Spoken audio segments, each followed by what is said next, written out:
It's annoying. The moment I decided to record, the neighbors switch on the music. Anyway, I hope I will get rid of it post production. But today, this is not our story, but my story begins 33 years ago. I was one of three. I was one of three. Yeah, me, my two brothers. Let's say one of four, mentioning my sister. We were kids, but enough to be taken to the sea.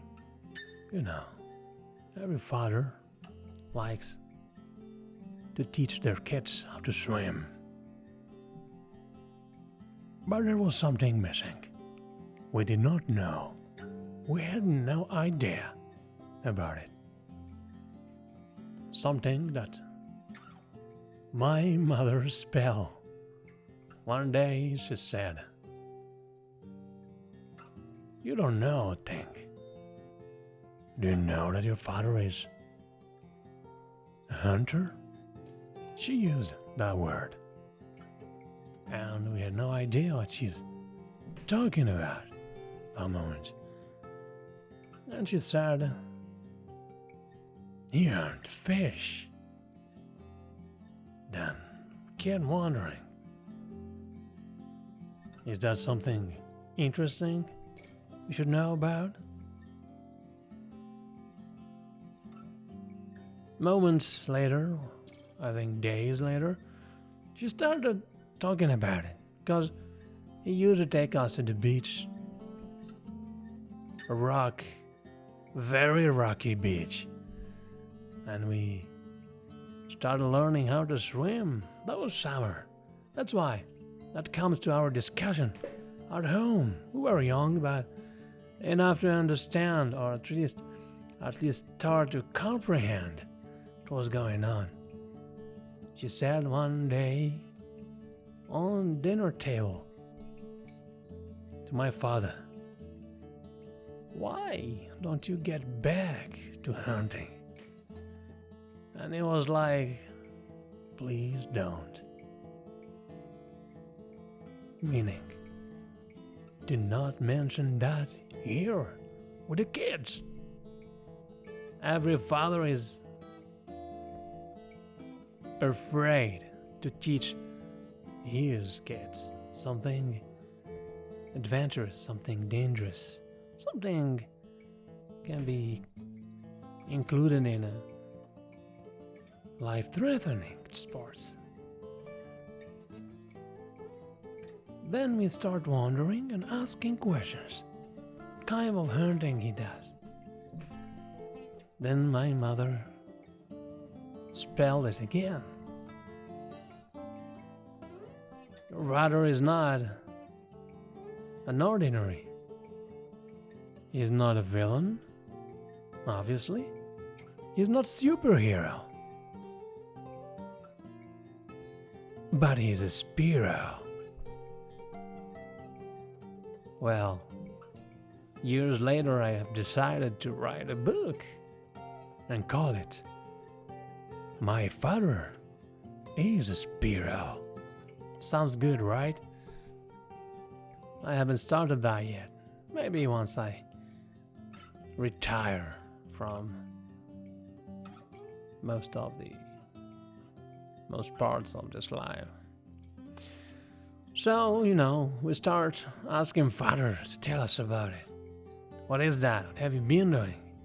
And it started showing off.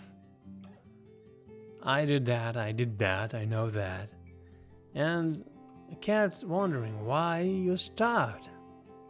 Then he said I just do it every summer when I was single. But once I got married, I just stopped doing it.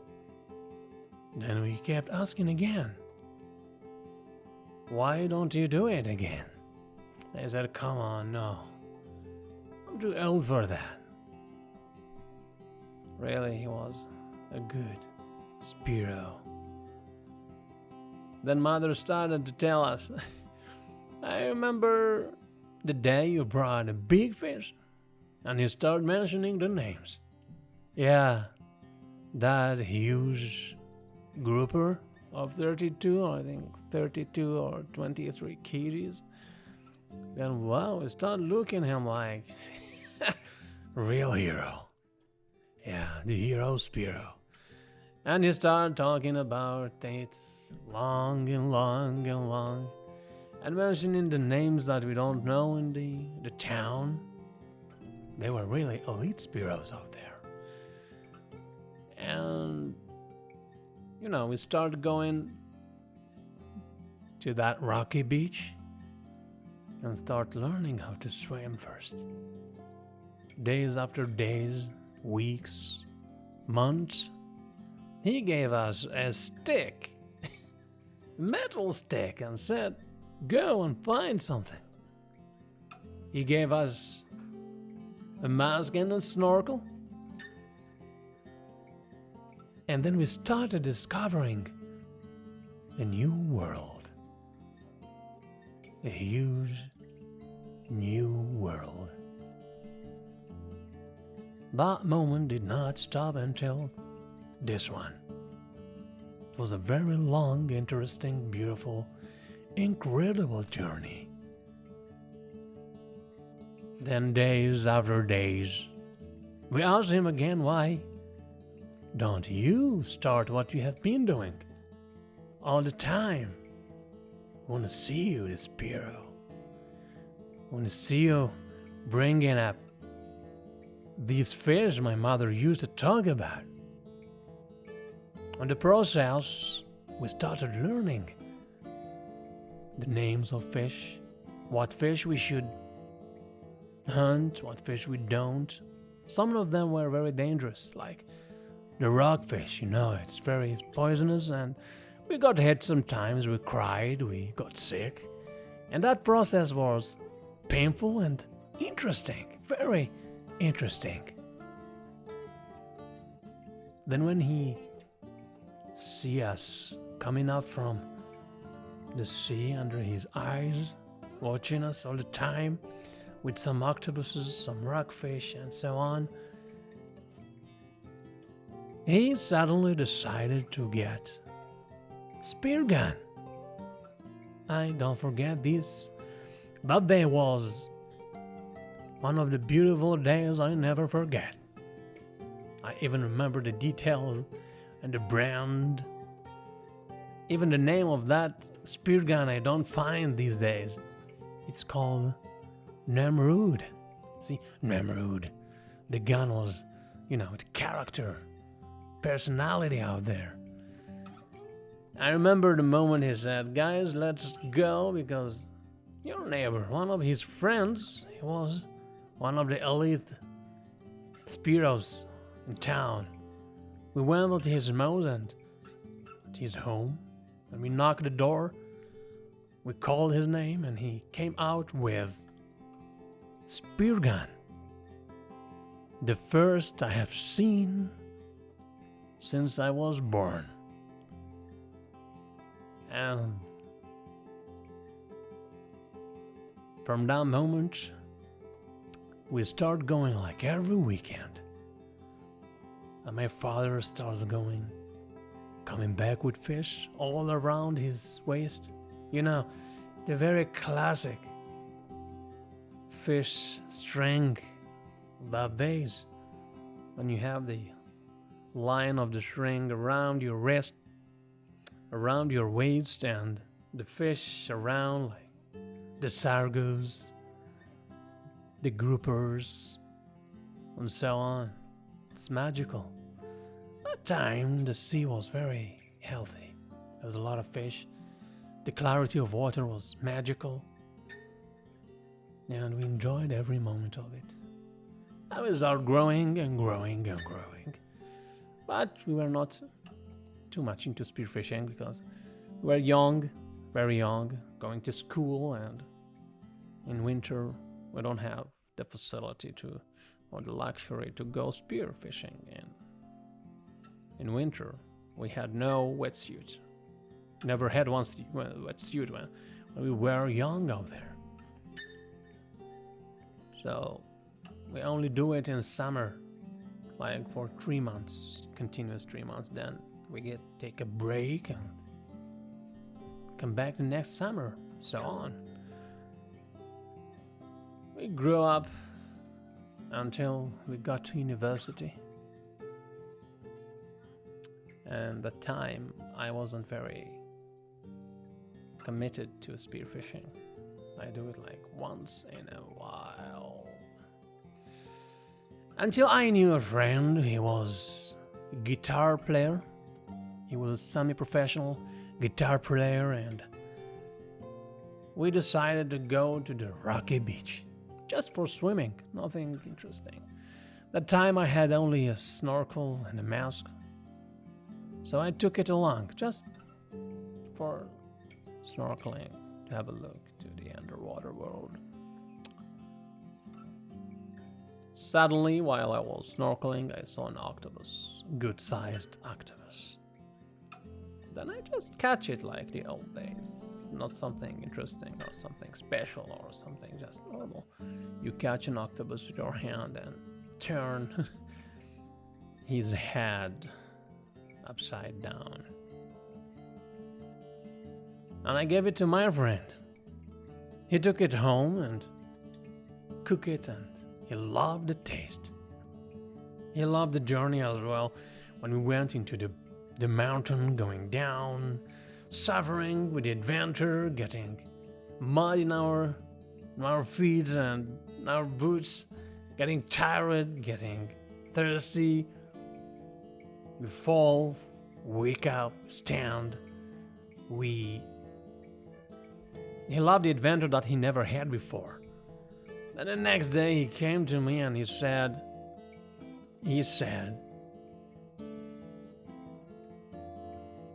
I want to learn spearfishing. I told him, are you serious? You barely swim. You can't even walk on the rocks. You can't. Never came back home safe. Always scratches all over his feet, blood and wounds. I told him, I can't promise, but I'll try to teach you something.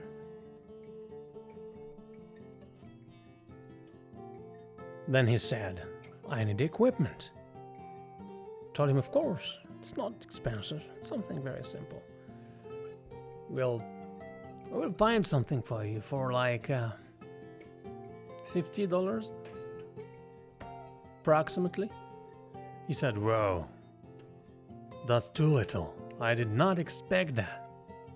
Well, you will laugh later, because I gave him what I use to spearfish. Snorkel, small gun, almost not working spear gun, and cracked fins. Nothing more than that. That's why I said $50, even less. And he came back next week saying, boy, are you joking? I've been looking for gear and the prices are just crazy. It's like $700 or $800. That's insane. I told him, wait. What were you looking for? A full gear for Spiro? Come on. I never had that in my life. He said, of course. I've been learning or searching about it. And those are like the minimum equipment I should have. And that cost even more than $700. Yeah, $700. Then I knew what he was looking for. He wanted to be simply Pedro Carbonell. Or Esclapés, or I don't know, who was out there that time. the legends of spearfishing. I told him, man, you're going serious about it. Hey, I never knew you could have made it. I told him, anyway, you're not doing that, you cannot afford it. We were, students at university and barely had money for transportation and food. As I mentioned, he was a guitar player, which means he had his gear, his instruments, and he has decided to sell it. I told him, man, are you serious? Are you going to sell your most loved hobby in your life? He said, what the hell, I will just keep one little guitar. I will play from time to time and I will discover another world. I told him, man, I can't say no. That world worth discovering. I don't want him to miss this portion in his life. It's gonna change his life later. And that's what happened. And then he sold all the musical instruments that he had. And then we went to the market to get cheap used equipment. The wetsuit was a thick diving wetsuit, like wood, but he got nice fins. He got the Maris Razor that time, it was long ago, and his foot size was 47. He was too lucky to find this kind of fins with the proper size. Then we went looking for spear gun. He got the immersion. It was an old gun, but can work. It does the job. Well, after the gear is secured, I had to buy mine. And that took long to find and have money in. I tried to secure anything that I can be able to teach him, because we have to swim together. I can't stay outside and tell him go and learn. He was new to swimming, not only spearfishing or diving. So I had to learn, I had to teach him swimming. And before swimming, I had to teach him how to walk on the rocks safely. Safety courses were long because he was very basic in such things. He was a heavy guy, and if a heavy guy falls, bones will be broken. That happens, but not extremely. And we started going to the rocky beach for long shower dives. 3, 4, 5 hours, when the baby discovers a new area or new thing, he keeps doing it, he never stops. His first fish was a good-sized triggerfish. It's the perfect fish that you can hunt if you are a newbie. It's easy hunting, it's slow, and it's a nice target. And when the newbie got his first fish, it's addiction. I can't go into the details, but I can tell you this guy went too far. He ended up fabricating teak guns and selling them to elite spearos. Yeah. That's when you take things seriously. No matter how new you are, No matter how basic information you have for something, no matter how difficult it is, you can make it. You can go beyond what people would expect you. So, I jumped into my friend's story and I forgot about mine. Next time I will try to tell you about mine because it's very, very interesting. Especially with the accidents. I have one of the very serious accidents out there when I got shot into my hand. I will tell you about it next time. For now, see you later and dive safe. Thank you.